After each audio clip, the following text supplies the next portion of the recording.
welcome back to the Cine series recap. Today we are going to see the recap of Ocean's 11, a 2001 suspense thriller movie. Danny Ocean gets freed from North Jersey State Prison after 4 years, and the first thing he does is head to an Atlantic City casino to gamble. As he sees Frank, he is asked whether he has a new plan, to which Danny responds that he does not because he just came out of prison. A guy named Rusty Ryan is training a bunch of novices how play cards somewhere else. He gets restless after a time of them messing around and not paying attention to him, taking a drink outside. As Rusty returns, the group reports that another player has joined, asking if he minds, which he does not. They begin playing, and all of the newcomers are duped by Danny and Rusty into raising their bets with each round, until the total pot exceeds $10,000. Clearly, the newcomers have little chance, and Danny wins the pot. Following that, Rusty and Danny converse, and Rusty tells Danny he's bored and asks what he has planned. Danny says it'll be difficult, that they'll need a huge workforce, and that the pay is 8 figures apiece. Rusty asks what the target is, and Danny begins explaining what he has in mind, saying they'll take on 3 casinos at the same time in Las Vegas owned by a man called Terry Benedict.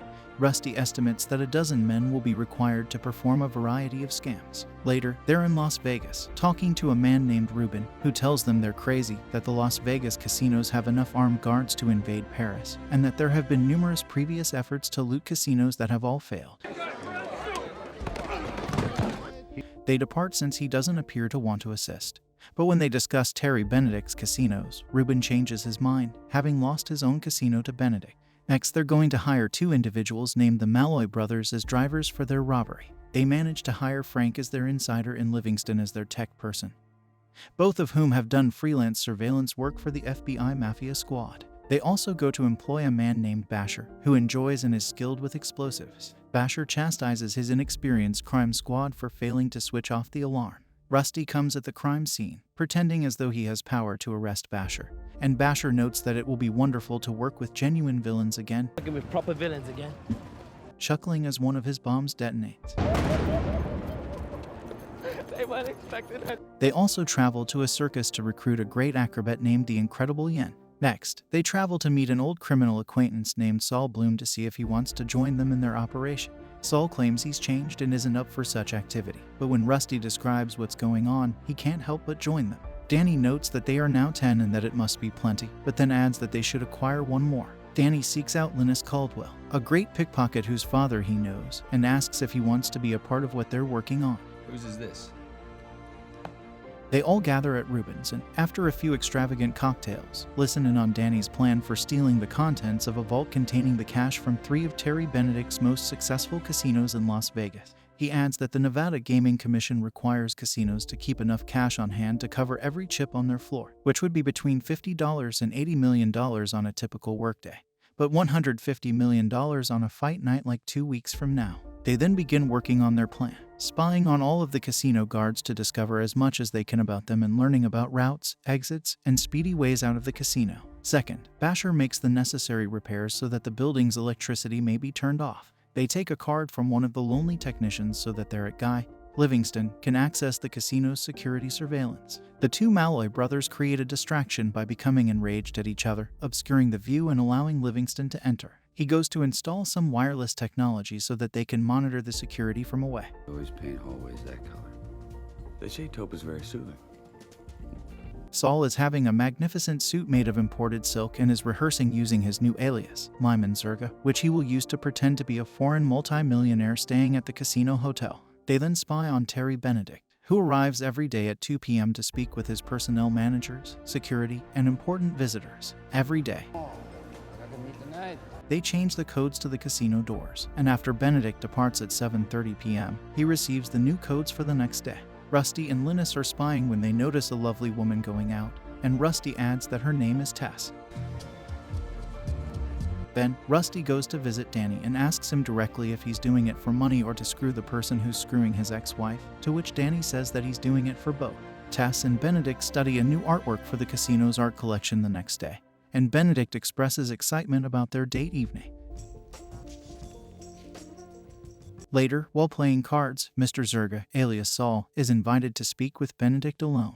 Benedict learns about Mr. Zerga's past and learns that he is from Europe and one of the most powerful individuals in the armaments industry. Meanwhile, Tess believes Benedict has come, but it is actually Danny. Danny notes that she doesn't have the ring on her, to which she responds that she sold it and that he still owes her. She claims she's now with Terry, and Danny asks whether Benedict makes her laugh, to which she responds that Benedict doesn't make her weep like he does. Mr. Zerga informs Benedict that a black suitcase is on its way to the casino, which he must safeguard, and that basic safes would not suffice. Soon later, Benedict arrives at the restaurant, and Danny exchanges a few words with him before he departs. Basher finds the electricity going off in the building the next day and goes to investigate. One evening, when the crew is going over the strategy and Incredible Yen is practicing maneuvering about in the vault,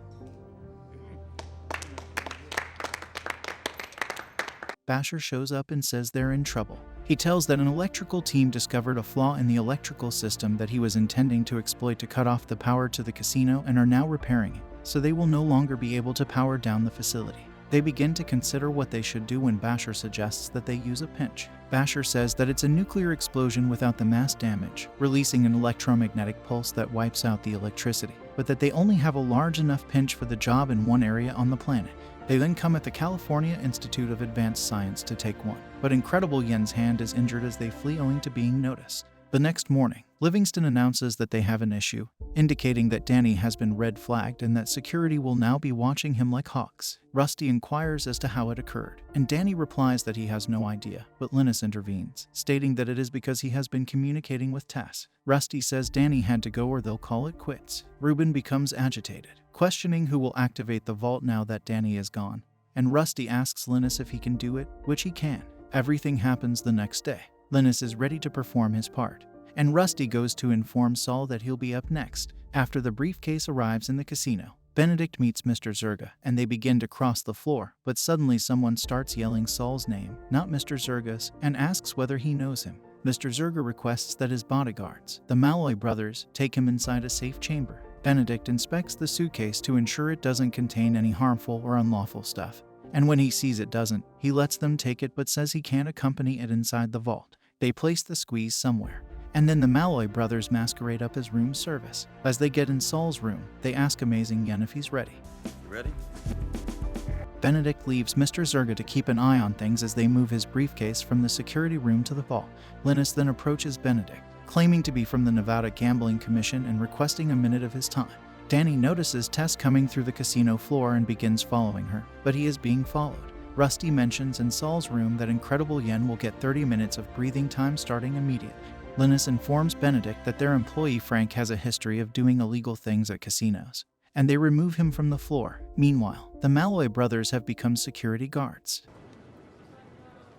Tess becomes enraged when she sees Danny approaching, telling him that she knows he's up to something but that he won't win her back. Danny claims he came to say goodbye and then departs. He's stopped on his way out. Good. Linus reveals that Frank is an ex-convict, and Frank responds by stating he's a cracker attempting to toss a black guy out on the street, and they begin to quarrel over their reasons. Linus speaks a delicate term unexpectedly, and they almost fight. Rusty declares that he has Benedict, when one of the Malloy brothers has forgotten their card. The other guards instruct them to keep quiet, wondering what this is and saying it's Benedict's belongings in there. They remove it for them. Mr. Zerga is informed that his briefcase is right there. Rusty writes Q on it. Benedict now begs Frank never to return to his casino. Sir. And on their way out, Linus mentions that he lost his pager, and Benedict wonders whether he finds his way back, which he does. Basher is driving and says he's almost there. As Danny asks the guards when Benedict will arrive, an unknown man enters and the other men leave. Meanwhile, the guards with the box and briefcase arrive at the vault, and Livingston screams, "Oh." Mr. Zerga? I am very satisfied. Danny is punched and shouts, "Damn it." He tells the man, Bruiser, not to strike him till later since they need to complete the other things first. How's your wife? And Bruiser apologizes. Mr. Zerga becomes unwell when his briefcase is left in the vault, and the personnel in the security room begin to care for him. Meanwhile, Benedict joins Tess for the major boxing match. Just as Livingston switches all live cameras to video, Linus begins to crawl out and is astonished to find Danny. They're excited to see each other and get to work. Trust me? I do now. Rusty appears, claiming to be the doctor who phoned. Rusty announces they've lost Mr. Zerga as the Malloy brothers arrive as paramedics and start trying to resuscitate him. Meanwhile, Bruiser is making a lot of noises outside to fool the guards. He's thrashing Danny. Danny and Linus are finished and say they're ready. The others agree, and Basher says to give him a minute. He packs the pinch and goes away a few feet. He takes certain measures before pulling the gun.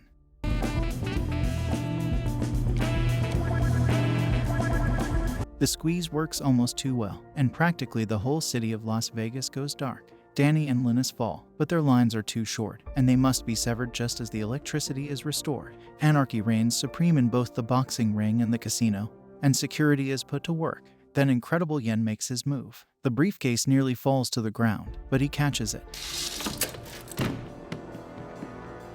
Danny and Linus use a gas-emitting gadget to knock out the guards at the vault. They begin to make their way inside and knock on the inner door to notify Amazing Yen that the guards have left.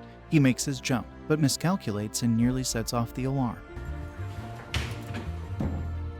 They place explosives on the door, but when Incredible Yen prepares to leave, his bandage on his hand becomes stuck.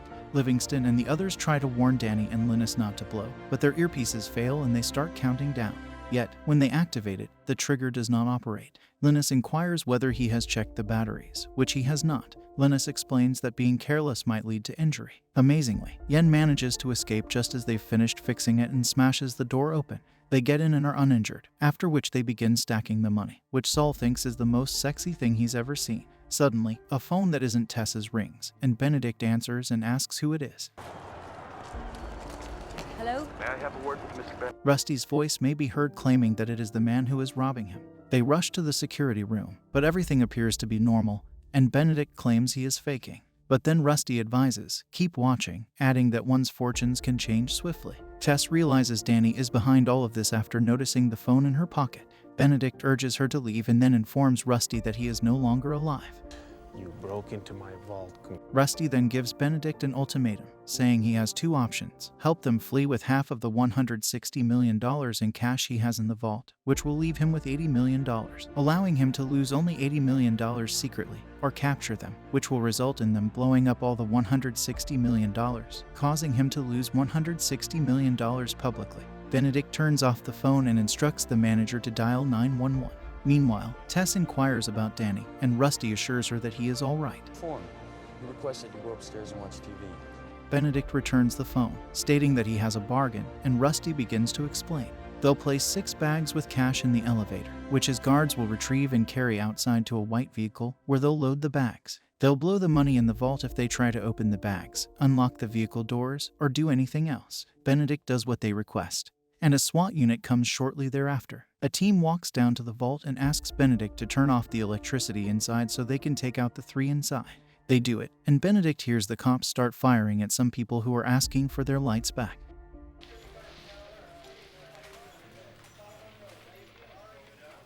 They reactivate the power and remark that they must have shot some bomb that was inside, adding that they will hunt for survivors but that the 2 tethered guards are uninjured. Benedict becomes enraged. Security has followed the vehicle to an airstrip, where they have stepped outside and removed the tires. A police officer informs Benedict that they do not know how they entered or departed the vault, and Benedict orders them all to leave. They unlocked the vehicle door but saw no one inside when they walked up to check the back. Ruben encourages the Malloy brother to blow it immediately, which he does, and they notify Benedict that there was no money inside, but that the bags were stuffed with hooker flyers. Benedict suddenly recalls that they had placed new carpets in the vault and asks the manager whether it reads Bellagio, which it does not, and Benedict notes that what they saw on the security monitors was, in reality, a recording of a replica of their vault. We suddenly get to watch how everything went down. How Livingston intercepted their 911 call, how the squad came as the SWAT team and went down to grab the money, and how they drove away unobserved with all the cash. Benedict walks to Danny, who is being pummeled, punched, and kicked by Bruiser. Benedict questions him about his involvement in this. Danny responds that he doesn't understand what he's saying. Did I have my hand in what?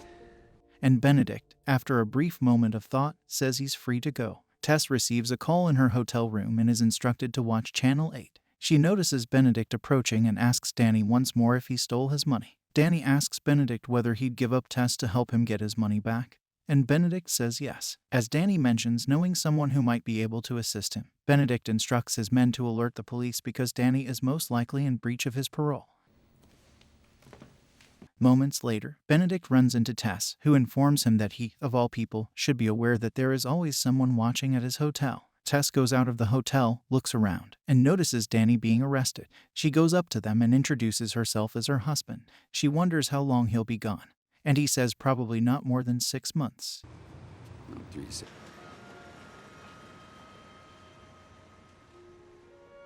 The crew conceals the SWAT vehicle nearby, and later, they all head to the enormous fountain outside the casino to celebrate their successful theft together before splitting off. Rusty is still waiting for Danny to be released from prison several months later. Danny comments that he's driving a terrible piece of crap given he's worth $13 million as the two walk to Rusty's automobile. When he finds Tess in the car, he climbs into the back seat, realizing she hasn't sold the ring, and the two begin kissing.